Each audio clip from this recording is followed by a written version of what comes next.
Hi, this is Dr. Gregory Sadler. I'm a professor of philosophy and the president and founder of an educational consulting company called Reason.io, where we put philosophy into practice. I've studied and taught philosophy for over 20 years, and I find that many people run into difficulties reading classic philosophical texts. Sometimes it's the way things are said or how the text is structured. But the concepts themselves are not always that complicated, and that's where I come in. To help students and lifelong learners, I've been producing longer lecture videos and posting them to YouTube. Many viewers say they find them useful. What you're currently watching is part of a new series of shorter videos, each of them focused on one core concept from an important philosophical text. I hope you find it useful as well. In Alasdair MacIntyre's piece, Plain Persons and Moral Philosophy, just by the very title alone, you've got two important concepts or notions or realities that are being juxtaposed to each other. And one of the things that MacIntyre is doing in this piece is asking a set of closely connected, guiding questions, answering which is the goal of the piece. And MacIntyre, is going to present his point of view on this through a kind of extended argument, which, by the way, jibes with his very important text After Virtue, which was written before this. So he's asking a few really important questions. The first is the very first sentence of the piece. What is the relationship between the moral philosopher's judgments about the life of practice and the everyday plain person's moral questions and judgments? And he points out moral philosophers are, of course, themselves in most of their lives everyday plain persons, but on some views, what they do and judge as a moral philosopher is very different from what they do and judge as a plain person. So a plain person is the broader category, right? And then moral philosophers or ethicists, or however you want to call them, people who are doing this in a structured, academically informed, perhaps even academically housed way, are a weird kind of outlier, and they're really interested in theories and arguments and the whole history of ideas, perhaps, whereas ordinary, everyday, plain persons, not quite so much. Now, at the same time, if we want those everyday plain persons to be good people, or if they want to be good people, well, maybe they actually need to look at the connection or take some ideas on from moral philosophy. So this leads to the second question, and MacIntyre frames it very early on. He says, the question to which this lecture is addressed is, just how much of a moral philosopher does the plain person need to become? So, he's already willingly admitting that he is presupposing some answer to this, which is not to no extent, right? The question is, all right, so we don't need to turn every single person into a professional ethicist, studying for hours each day or something like that, but they do need to be informed, at least to some degree, by moral philosophy in certain ways, right? And before we look directly at his explicit answer to this, we should think about what he stresses along the way. And so he says that we need to focus on what he calls the unity of a life, because people do stop to ask themselves every once in a while, am I actually going the right way? Or to paraphrase something from a comedy skit that is now turned into a meme, are we the baddies? Are we doing the wrong thing? Where do we fit in? Ordinary people don't always engage in complex moral judgments, but sooner or later they do have to ask these questions. Have I gone the wrong way? Am I going the right way? The goods that I have selected as worthy of pursuing and prioritizing, did I make the right choices? Or, this is where midlife or existential crises often come up. did I bet on the wrong horse and now can I get off on another one, or am I stuck here, right? So he tells us that, ordinary people do come to think about these sorts of matters, right? And typically we're doing that through what he calls dramatic narratives. And he says that the plain person responds to the sort of claims that rival goods make, not through explicit arguments so much. Though these can play a part, right? You can read something and be like, oh, wow, this is actually quite helpful.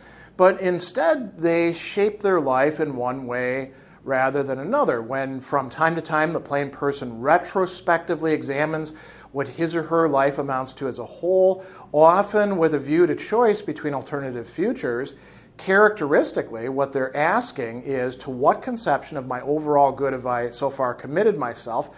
Do I have reason to put it into question? Now, they don't usually formulate it in those words, thinking about this, but we do so through stories.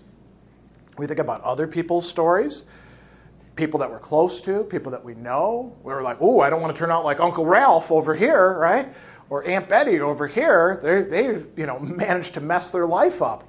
Maybe I can draw some lessons from that. Why did their marriage fall apart? Why did they end up having a string of, the opposite of success at work, getting fired from job after job and never building a useful career? How did they end up losing their house through bad financial transactions and risk assessment and stuff like that? So sometimes we're looking at other people's mistakes. Sometimes we're looking at other people's successes. We think about our own life. We draw upon our culture. And in doing so, we use narratives, dramatic narratives, to make sense of these things. And he brings up a few things. This is not an exhaustive list of what we could derive from this, but one of them is realizing what happens. What are the marks, he calls it, but we could also call it consequences, of somebody who's developing a bad character, which could be other people, but could be us as well.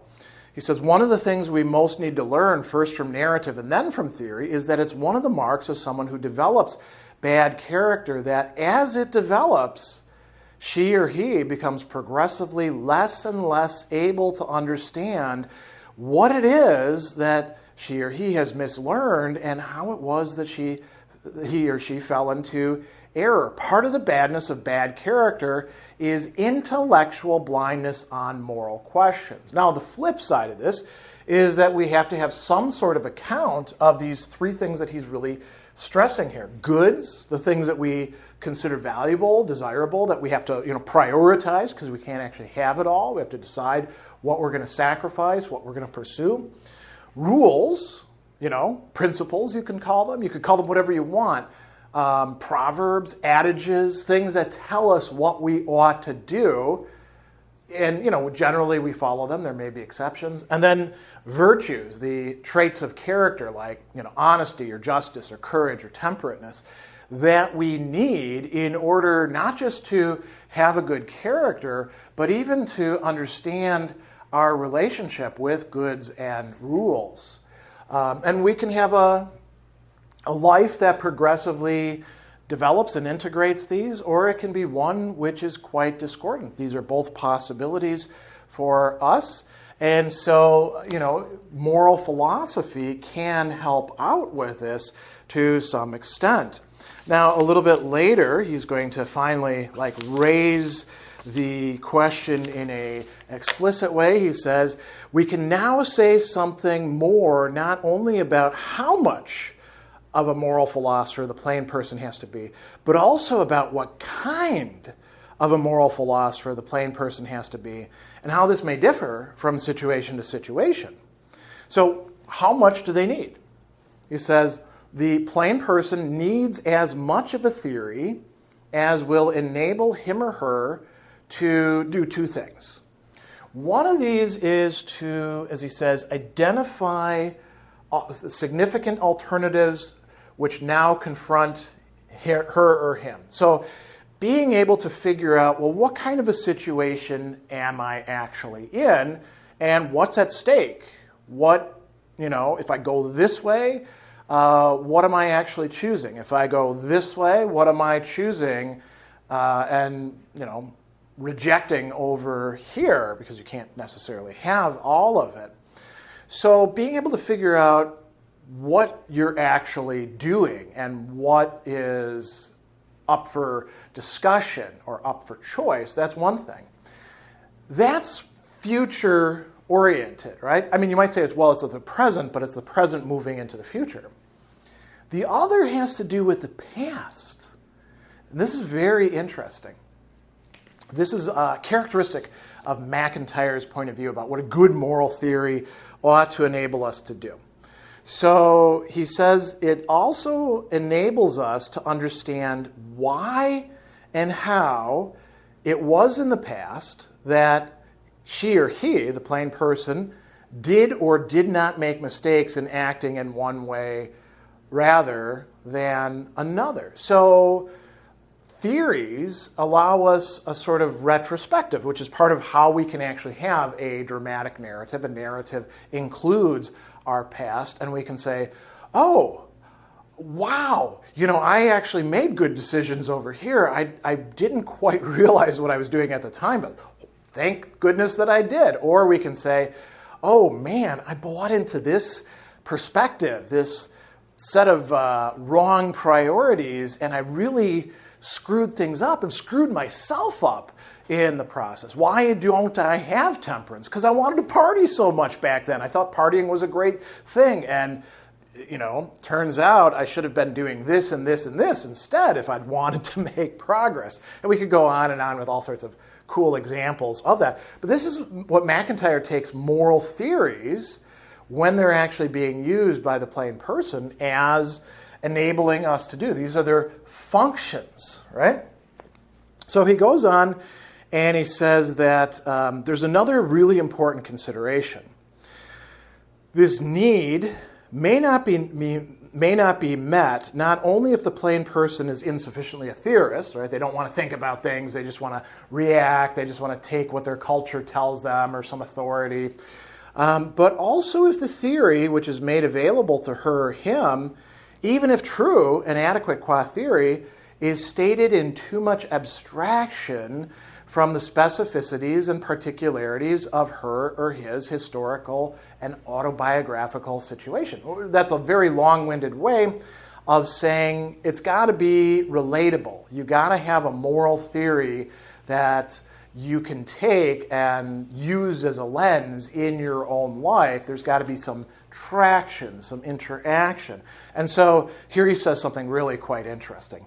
This is why we would not meet the practical needs of contemporary plain persons by simply providing them with copies of the Nicomachean Ethics and of Aquinas' commentary, or even of the Prima Secundae of the Summa Theologia.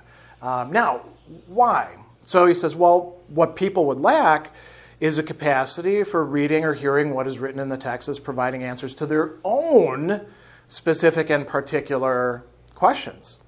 These texts may be theoretically powerful, but remain practically idle. They don't do work for us until we learn how to read them. So, in an ethics class, for example, which is one of the few places where most people who are, at least in post-secondary education, are going to encounter moral theories in a really robust way, we're not doing our students any favors if we, give them Aristotle's Nicomachean Ethics and say, hey, just read this, it's going to fix your life, man. Check it out. We have to do the work of building bridges between the universal and abstract over here, what Aristotle's talking about, and everyday life by plain persons who are not philosophy majors, right? Same thing if we're doing ethics training. We must show how these theories actually play out in real people's lives with genuine examples that they can relate to, or else we're kind of condemning them to not getting it, right? So not just the right sort of theory, but also the framing is really important as well, according to MacIntyre. And that is, in fact, what he did in his own teaching, in his own classes, and in much of his writings as well, right? So he goes on, and he says, somebody could raise some objections to what I'm saying here. And he says, let's consider these. The first might begin by pointing out that many plain persons have done just fine morally without ever encountering philosophy. This seems to be an empirical fact, right? We can find this in some moral theory. St. Augustine, for example, in his Enchiridion, will say, or it might be on Christian doctrine, that there are old women who they're illiterate, they've never read a bit of theology, they don't even read scripture, and yet they know more about faith, hope, and charity, 3 important virtues, than many bishops do, right? There's a lot of people who do pretty good, like he says, with the moral resources afforded by sound, plain, practical teaching, the cultivation of the virtues, an instructed conscience. What need is there for philosophy? We could say, well, the philosophers over here, they do their thing. It's a elitist minority thing. And then, plain persons over here, if they've got a good, healthy culture, they don't need all that stuff. And now, that's assuming that they actually have a good, healthy culture that they belong to, which is kind of a shaky assumption there. But he goes on and he says that I'm not claiming that the plain person needs to become anything like a professional theorist. What I'm saying is that the practice of the moral life by plain persons always presupposes the truth of some particular theoretical standpoint, and when confronted by rival claims to his or her moral allegiance, the plain person's practical choices will be a choice between theoretical standpoints. So he gives a prime example. In our own society, common plain persons who've never heard of John Stuart Mill offer as the deliverances of what they take to be their common sense maxims of hedonistic utilitarianism. You don't actually need to know the theory in order to reflect it, to embody it, to act upon it. And so wouldn't it be useful to know what the hell you're doing, right? What theories you're actually committed to. Now there's a second objection, which is quite a bit more interesting. MacIntyre is claiming that we're all, as plain persons, what he calls proto-Aristotelians, as opposed to, let's call it endorsers and embodiers of other moral theories. Aristotle says bad stuff about plain persons. Aristotle is in the Greece of his own time, writing to and for the elites. He looks down upon ordinary people, people who have to work with their hands, for example, women, slaves, all sorts of people. And as a matter of fact, just about everybody watching this would be considered by Aristotle a barbarian and not worthy of talking to as well. MacIntyre says that's quite true, right? But here's the thing. Aristotle has no worthwhile arguments to support these exclusions, and the Thomistic Aristotelianism of, for example, a Jacques Maritain or Yves Simon rightly ignored them, and so do I. It's sort of like saying, yeah, that's a point you can make, but it's not a useful point. Aristotelianism has moved on and left some of the mistakes of Aristotle behind. So not really much of an objection. So, what do we have here? The plain person doesn't need to become an academic philosopher. They don't even have to devote 3 hours a day to studying academic philosophy. But there has to be something analogous to a process of training and development and learning from your mistakes and developing a narrative. And in order to do that, you got to get your theory from somewhere. So the plain person does, if they want to be successful, they need to become a bit of a moral philosopher at the right times, for the right reasons. This sounds rather Aristotelian too, doesn't it, if you know your Aristotle. And so this is the answer that MacIntyre gives to this question. I think it's clear here, just to wrap up, that MacIntyre also thinks that the wrong kind of academic study or study on your own of ethics could actually screw you up. But done well, done as part of a community, part of a tradition, that is properly informed, that has cultivated the virtues, that does have a right conception of the goods, that understands the rules that need to be in place and then need to be, qualified, that is going to be incredibly helpful for plain persons. So we don't want to dismiss moral philosophy altogether, right? We want to have the right kind and the right presentation or engagement with it.